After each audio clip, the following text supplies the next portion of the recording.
Понякога най-вкусните рецепти се раждат случайно. Здравейте, приятели!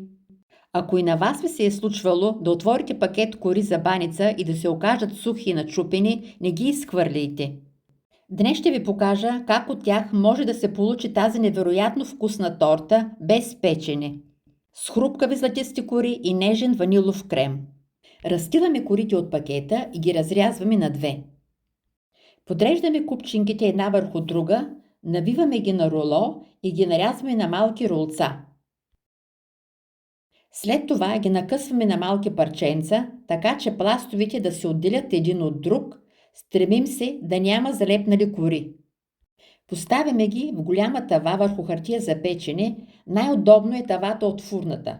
Целта е пластът от корите да бъде тънък, за да се изпекат равномерно и по-бързо. Поръсваме с пудра захар и ванилия, поливаме с разтопено краве масло и разбъркваме добре, така че всяко парченце да се покрие с масло и да няма залепнали кори. Поставяме в предварително загрята фурна на 180 градуса.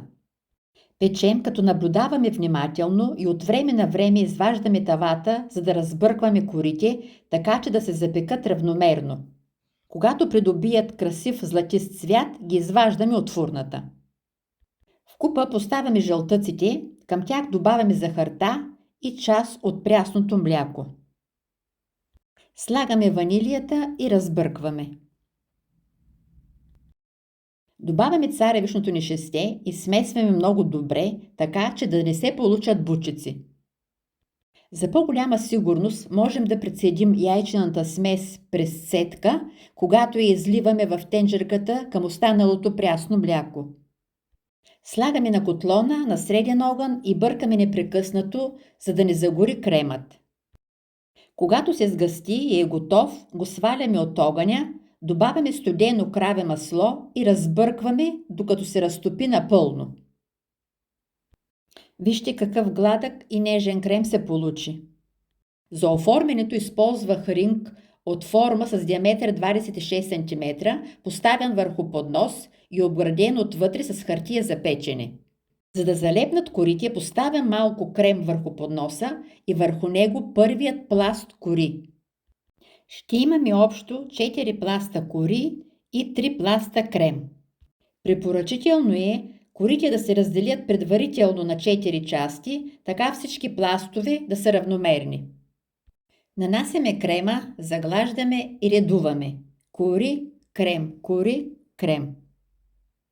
Точните количества на продуктите ще намерите в описанието под видеото. Завършваме с кори, които натроших малко повече.